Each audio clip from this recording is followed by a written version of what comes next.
Sem Jože Volk, učitelj strokovne teorije in praktičnega pouka na Srednji šoli tehničnih strok Šiška na programu računalnikar. Posebnost in seveda tudi prednost naše šole je v tem, da imamo veliko praktičnega pouka, ki ga dijaki opravijo tako v šoli kot pri delodajalcu. Kot vemo, je računalništvo zelo široko področje, saj obsega najrazličnejša področja, kot so vzdrževanje strojne opreme in programske opreme, računalniška omrežja, programiranje, spletne aplikacije, podatkovne baze in še bi že lahko naštevali.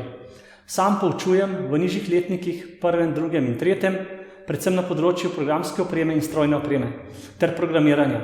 Zato vam bom predstavil najprej delo v 1. letniku pri predmetu VIA.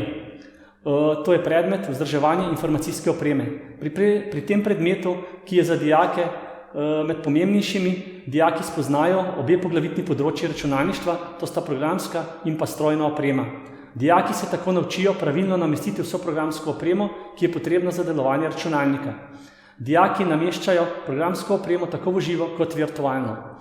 Nato sledi spoznavanje strojne opreme računalnika, dijak računalnik razstavi ter na delovnem listu popiše celotno strojno opremo ter tako spozna vse poglavitne lastnosti posameznih računalniških komponent.